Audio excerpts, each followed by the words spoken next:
again, RC enthusiasts. If I look tired, I am tired.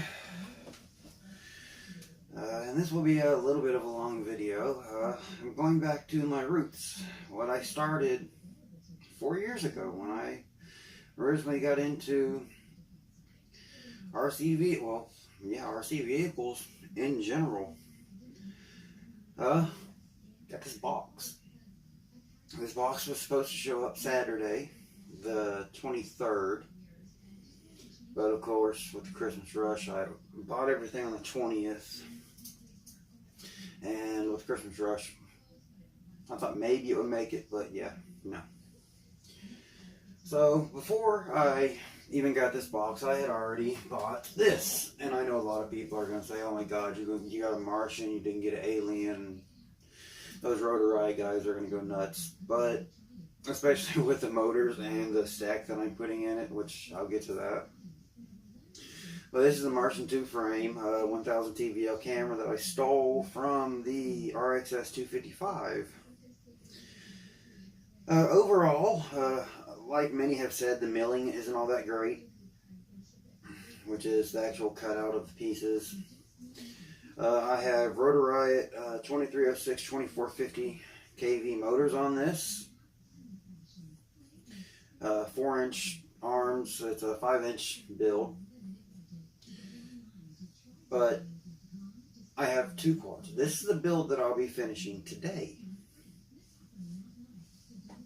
I still have to solder up the motors. I have to solder the camera in place. I have to solder up the battery lead, the capacitor, all that good stuff. And I've already done a running video of this, which was basically a teaser of me getting back into where I started.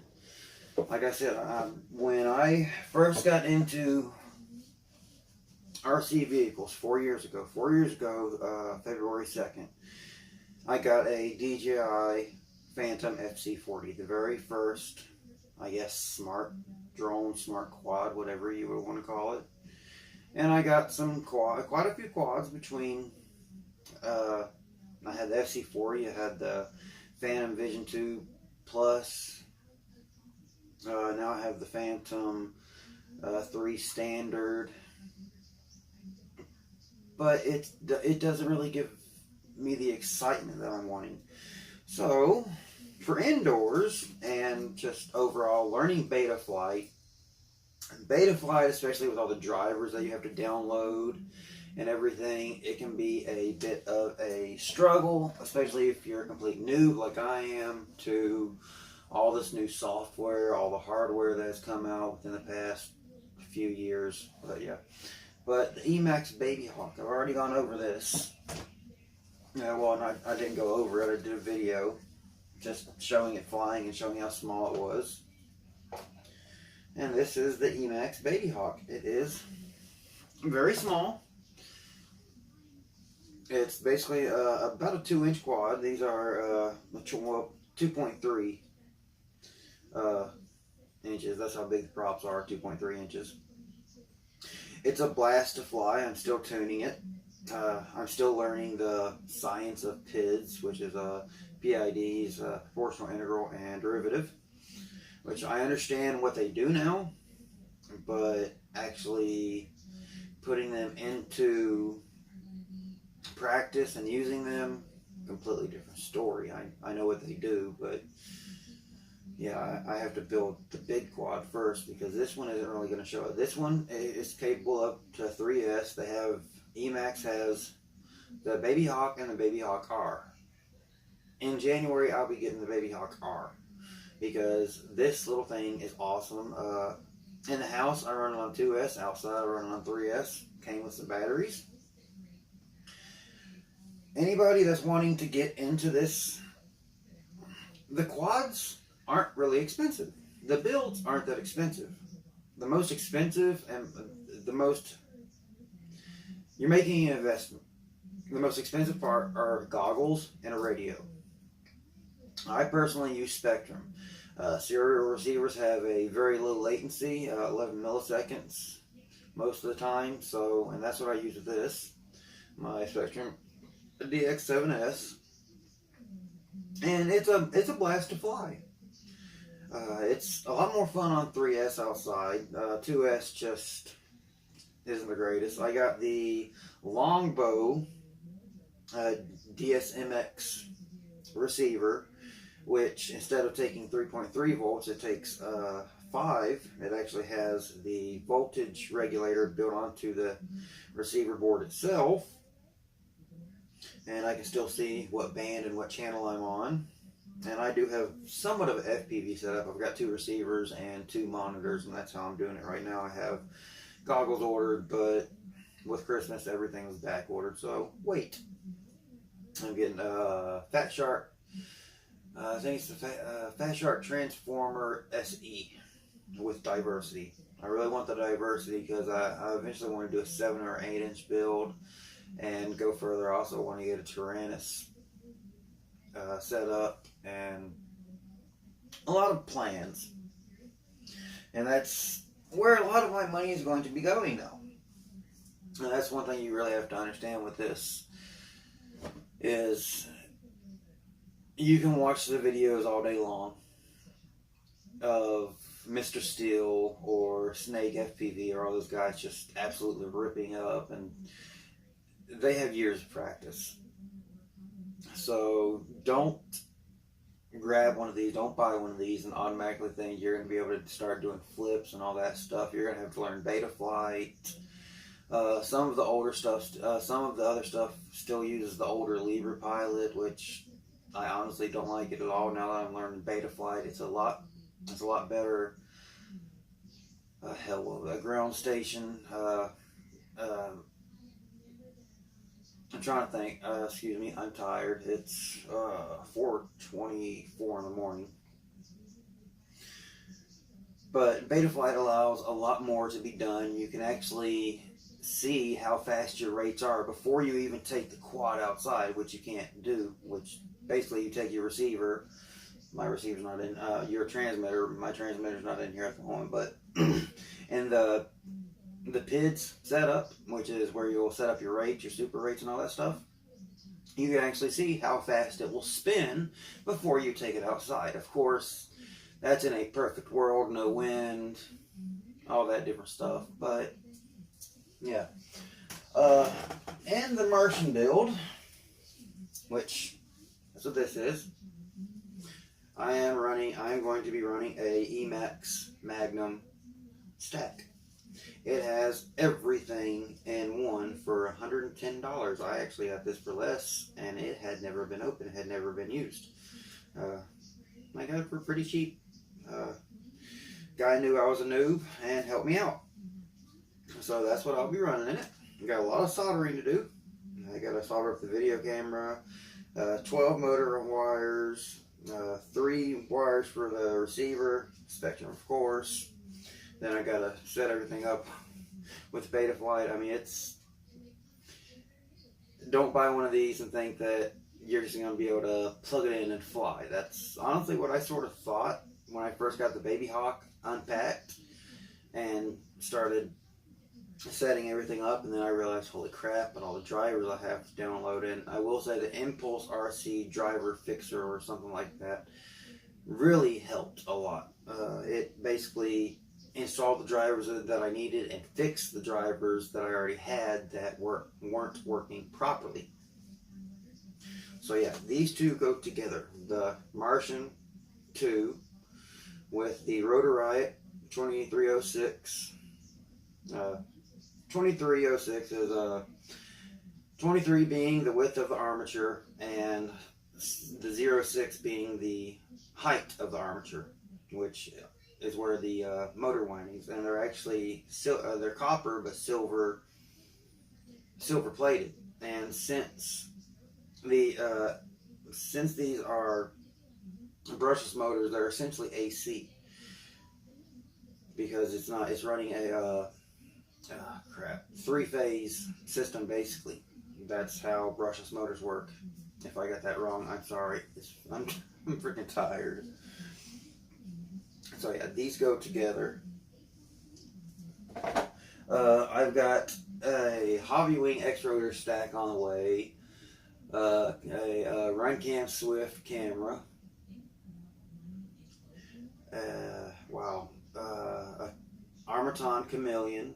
I'm doing a build for myself and a build for my fiance. The build for myself, I'm actually going to be moving the rotor rights over to the Armaton Chameleon, and I have some emax 2204 2300 kV that I'm going to put on the Martian, and I'll be running the emax in it and the Hobby Wing X rotor stack in the Chameleon.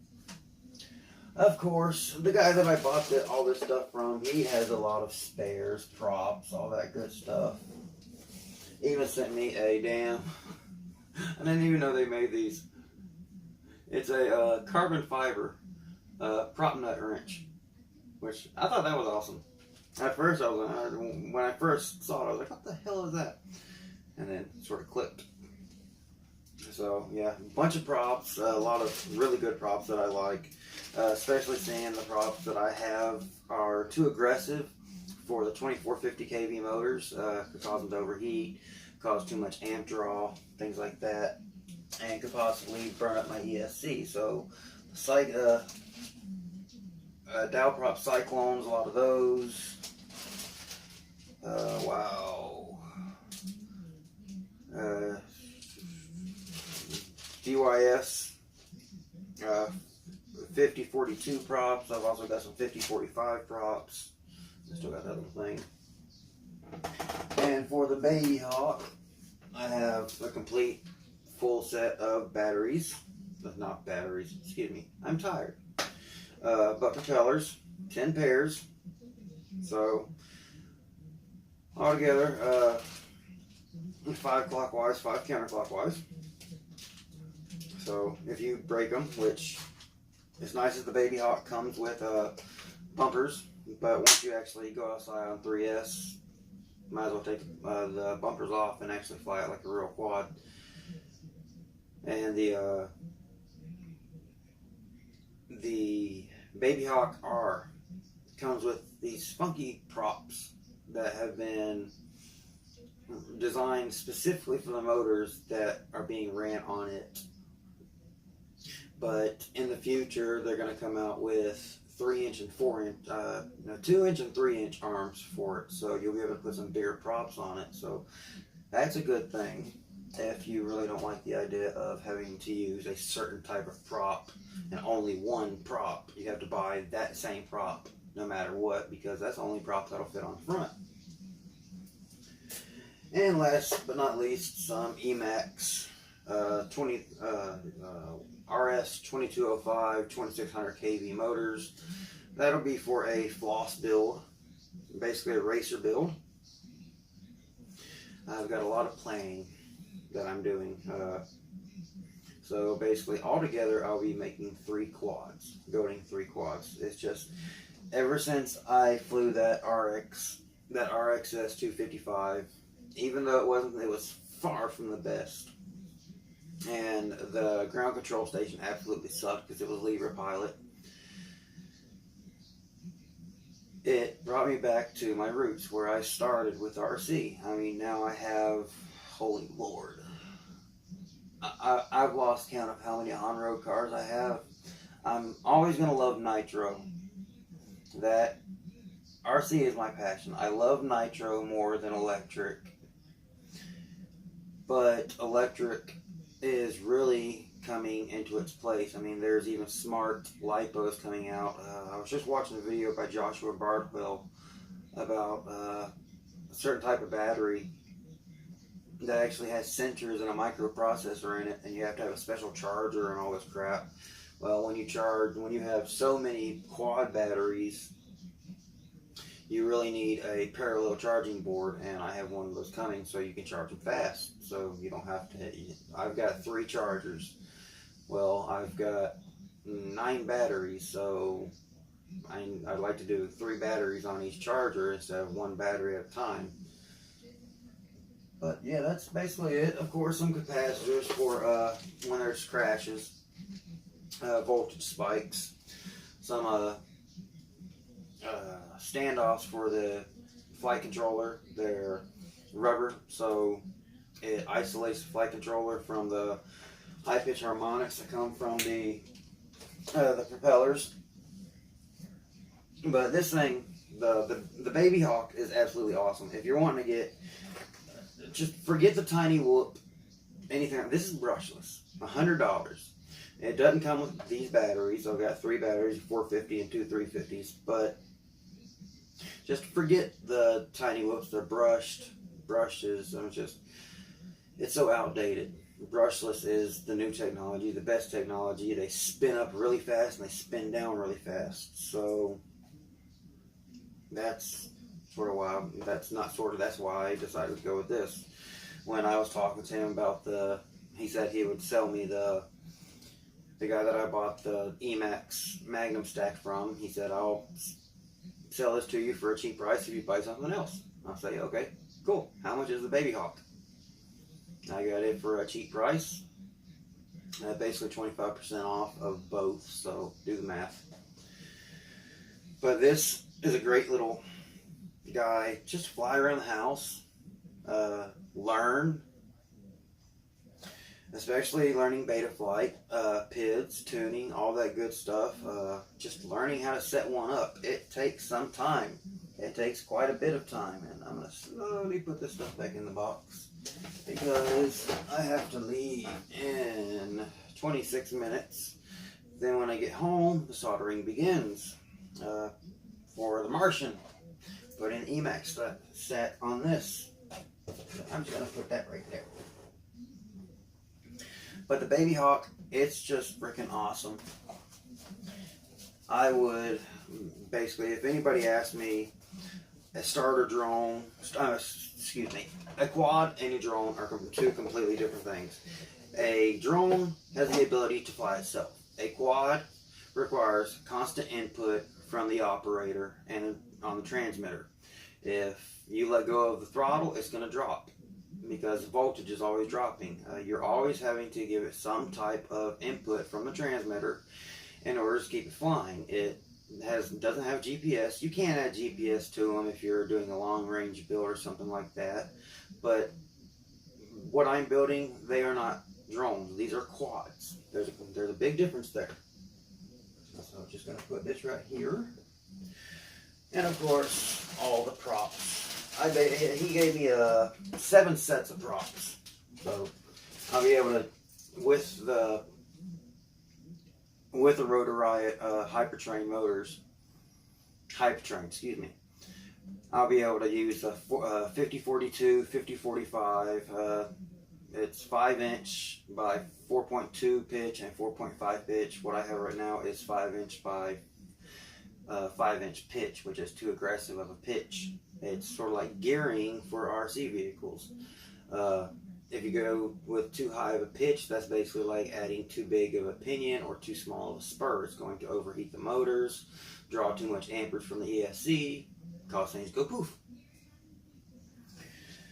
But yeah, that's basically what is going on here at Nitro Revolution RC headquarters. I mean, I'm basically just working out of my house, but today I have to go to a buddy's house. I have to help him finish his T-Max. He bought 2 T-Maxes and a Stampede and an ECX something. It's some type of desert buggy. But one of his T-Maxes, the transmission is broken. The other T-Max, he ran into a concrete mailbox, and I have all the parts for a T-Max because I have a T-Max. I have a lot of parts for him, and I bought park lots. So I never run out of parts, even though I run a lot of alloy parts. I don't run alloy arms. I run alloy hubs, bulkheads, skid plates, basically the weakest points of the T-Max.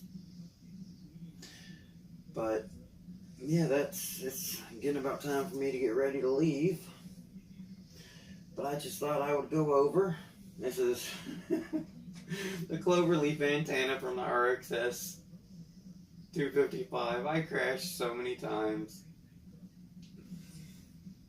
But I will say, there's one time I tuned it where it did 3 flips in 1 second, and I landed that twice, and then I was like, okay, this is way too fast for me. And after I tried to slow things down, I couldn't get things just right. And with Beta Pilot, like I said, you can actually see in real time how fast it'll spin with the rates that you have set up. And Super Rates basically gives you the ability to have good flying without it being twitchy as hell, but then when you go all the way to full throw of the stick or the gimbal, that's when you can do upwards of 800, some even a lot of the most of the ground control stations, whatever you want to call it, allow up to 2,000 degrees a second, and that's just absolutely insane for a newbie like myself with all this stuff. I mean, nitro, that's nothing for me. Nitro's just, I'll learn all this stuff just like I learned nitro. Nitro had a very steep learning curve.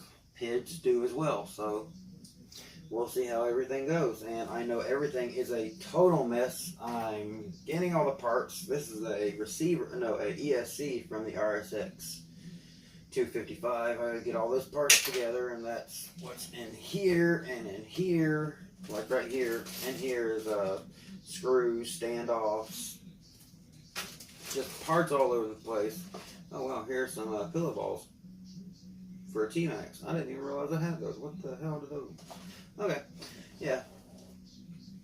But one thing I will say is, if you're going to get into any of this, you're going to have to invest a lot of money into a lot of things. I mean, there's one thing that I bought for my RXS 255, which is a CC3 flight 810. Basically, instead of running PPM, S-Bus, or anything like that, it just runs straight from your receiver to the flight controller, and it has 6 connectors, one for 6 channels. But I will say I like the DSMX, the satellite receivers, because then you can actually have 7 channels instead of being limited to 6, especially if you want to use air mode. Arming, you're wanting to arm it, which with Beta Pilot, Beta Flight, that's a built-in feature that you have to do, I believe. Libra Pilot, you don't have to do that. You can just set it up and then just give it throttle and it'll go. Libra Pilot was easier. Beta Flight, harder, but gives you more difficult to learn, but gives you so many more options. And like I said, I mean, you can actually, it shows a CGI of a just generic quad. And when you're doing your PIDs, PIDs, rates and stuff like that, you can actually see how fast it spins. And yes, I've said that 3 or 4 times now. But yeah, I'm going to stop this right here, get ready to go, get home, start soldering, and hopefully I will have my Martian 2 up in the sky and flying by the end of the day. So, again, thanks for watching.